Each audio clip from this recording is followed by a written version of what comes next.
The horror anthology is much loved and has an established pedigree across all forms of entertainment.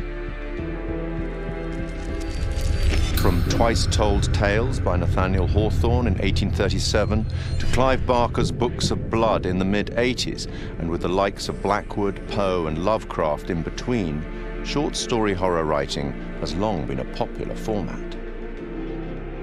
Largely regarded as the first published horror anthology, Twice Told Tales is a collection of mostly previously published stories from The Token, an annual illustrated gift book published in Boston. The author of Twice Told Tales, Nathaniel Hawthorne, was born on July the 4th, 1804, in Salem, Massachusetts.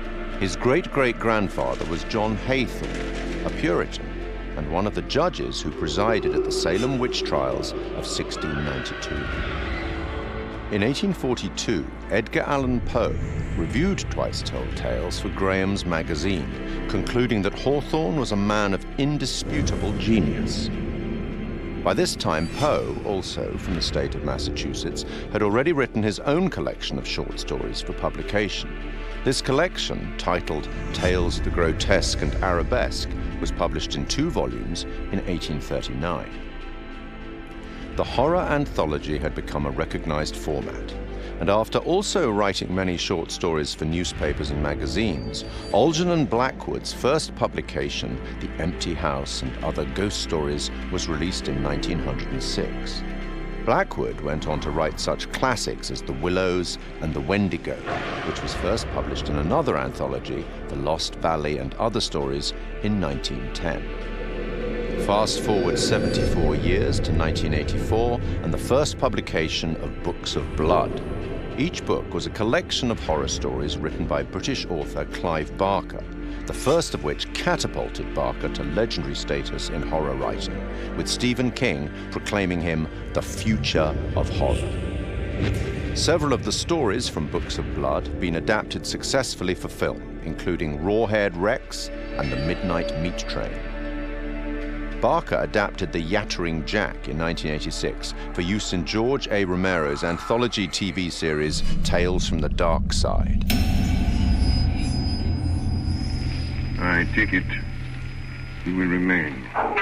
Short-form storytelling arrived on a new medium in 1938 when the radio show The Mercury Theatre on Air broadcast an adaptation of Dracula. I have never seen Count Dracula by day. At sunrise, at the first cockcrow, he is gone. The series was the creation of Orson Welles and John Houseman and became most famous for its broadcast of War of the Worlds, which terrified listeners, believing that the alien invasion was a reality.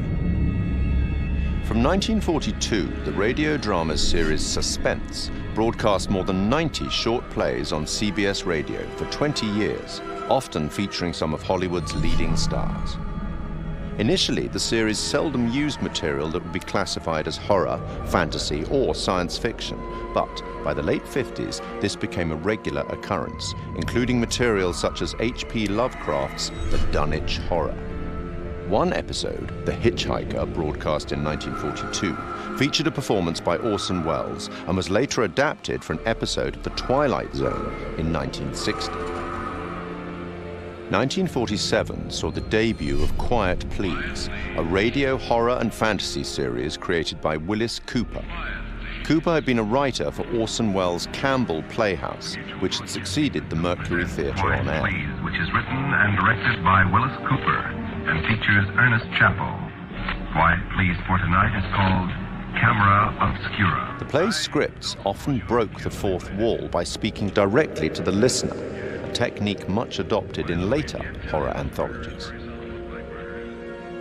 In his book, Terror on the Air, Horror Radio in America, Richard J. Hand wrote that Cooper had enjoyed creating roles for the audience, including implicating them in the action of the story itself, indicating a clear desire to create horror as interactive entertainment more than 70 years ago. The show ran for 2 years. Forward 50 more years in radio, and in October 2010, we see the debut of Larry Fessenden and Glenn McQuaid's radio show, Tales from Beyond the Pale. Successful genre filmmakers in their respective rights, the two began producing episodes under Fessenden's studio, Glass Eye Pix, influenced by the works of Boris Karloff, Peter Lorre, and Orson Welles. Fessenden would later partner with the show's sound designer, Graham Resnick, to write the scripts for Supermassive Games' critically acclaimed horror debut, Until Dawn, and for the first game in their Dark Pictures horror anthology, Man of Medan.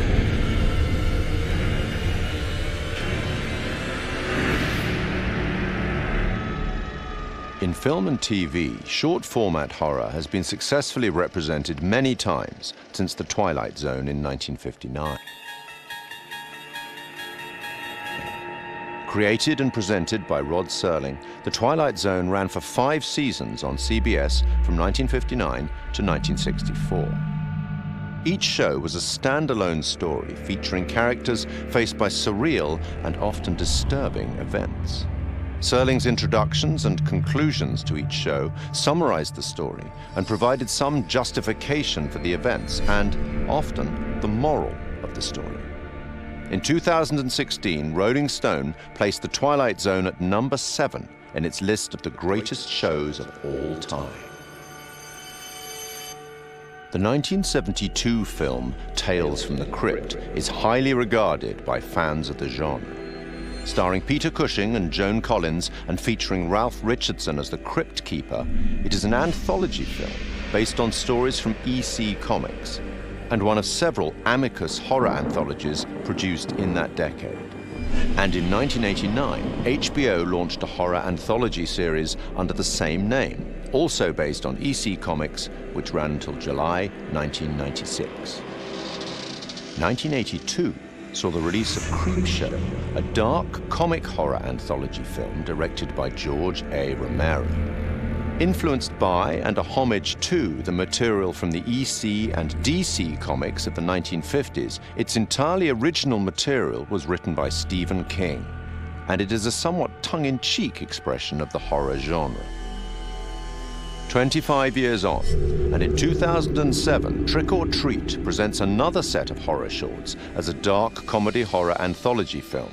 And then, in 2012, a very different anthology film with a very different tone, VHS. Created by Brad Miska and Bloody Disgusting, an American horror genre website and film production company, VHS is a much darker horror anthology film. Comprising 6 short horror stories and linked by a found footage theme, 2 of the stories, Second Honeymoon and Tuesday the 17th, were written and directed by Ty West and Glenn McQuaid. Other examples in film and TV that are more than worthy of mention are Roger Corman's 1962 anthology, Tales of Terror, based on 3 Edgar Allan Poe short stories and featuring Peter Lorre, Vincent Price, and Basil Rathbone. The 1963 Italian horror anthology Black Sabbath, narrated by Boris Karloff. The TV series Night Gallery, a spiritual successor to, or certainly a close relative of, The Twilight Zone, fronted again by Rod Serling and focusing more directly on horror, which ran from 1969 to 1973. Stephen King's Cat's Eye of 1985. John Carpenter's 1993 film Body Bags, featuring the likes of Sam Raimi, Wes Craven, and Mark Hamill, and Southbound, a 2016 road trip horror anthology by a number of the collaborators on VHS. From written fiction through radio, cinema, and TV, and now video games, horror anthology is a format that both creators and horror fans enjoy. And it's a format that has existed for almost 200 years. Long may it continue.